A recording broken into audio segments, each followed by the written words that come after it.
Just about an hour or so from Marshall Alarm is the awesome dive site known as Elphinstone. Now, if you can put up with the hordes of dive boats that go to the reef every day, it's an amazing place. It's got gorgeous corals. Sure, the currents can be strong. There's always a chance of the big stuff. And it's also a place of Egyptian legend, or at least so some people would have us believe. Even when it's bumpy, the onslaught from dive boats can be unrelenting. So, experienced or not, this is one dive site to take extra special attention of the briefing. Guides are ever more vigilant before such challenging dives.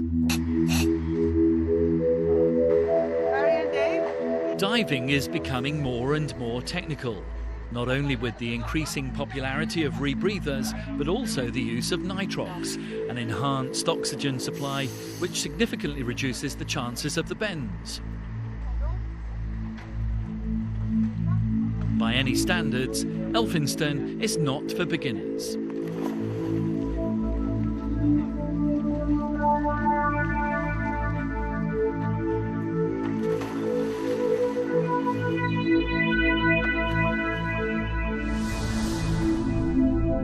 The reef stretches north to south like a giant cigar, a long coral outcrop whose plateau barely breaks the surface for a distance of about 300 metres. At either end, there are deeper plateaux. The south is the more sheltered, but the northern drop-off is often where the best shark action is, the result of powerful currents running almost constantly.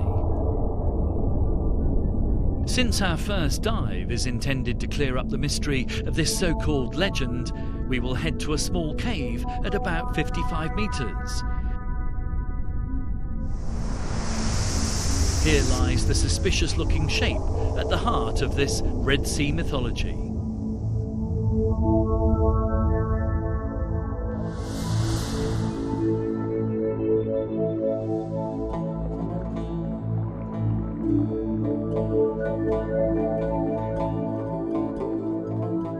We fin down to the western wall of the northern plateau. Pushing at the safe limits of air, we quickly make our way to the dark blue entrance of Elphinstone's Arch.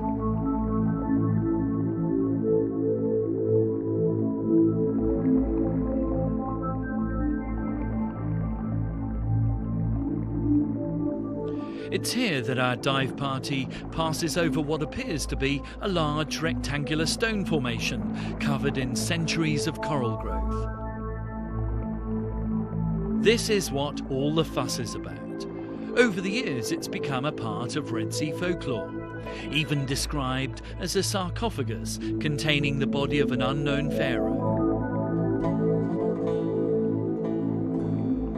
But at 60 metres from the surface, either the ancient Egyptians beat Jacques Cousteau to the aqualung, or the sea level has risen astonishingly. But who dares to be the killjoy when the evidence is plain for all to judge for themselves? Who knows, perhaps there's even a curse on disbelieving divers.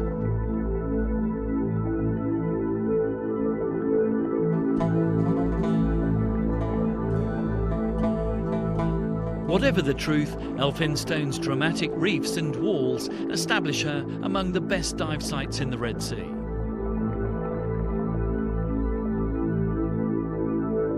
Many of the sharks are to be found patrolling the reef at all times of the day. Scalloped hammerheads are regularly sighted in the summer months.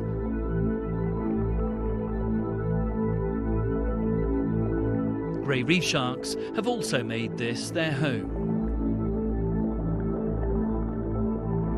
Sharks are truly at home around reefs which have strong currents. This is also the reason the corals at Elphinstone are in such pristine condition.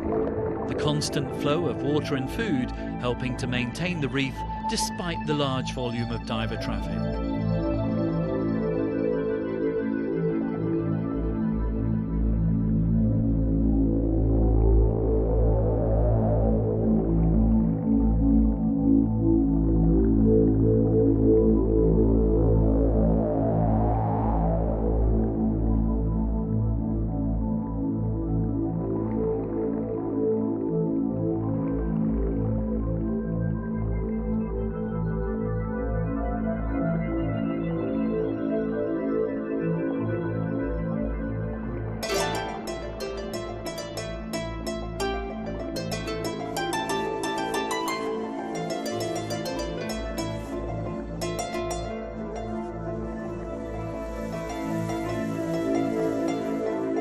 With currents running at a healthy pace, 2 or 3 knots along the walls, almost always heading south, there's little to do but sit back and allow the current to do the work for the drift back to the boat. And it can be quite a speedy drift.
But just when you think you've seen the best of the dive, make sure you haven't run out of videotape, film or space on your memory stick. Because sometimes prowling around the hulls of the dive boats, we find some of the more powerful beasts. There's the aggressive-looking silvertip. And then there's the large-finned Oceanic whitetip. These sharks are afraid of nothing and no one. It's likely they've grown used to divers because in the past a few skippers have fed them against the wishes of the Red Sea authorities. Oceanic whitetips may come a little close for comfort for some, but providing you don't harass them, it's worth the increase in heart rate to experience a grand finale encounter with these magnificent animals.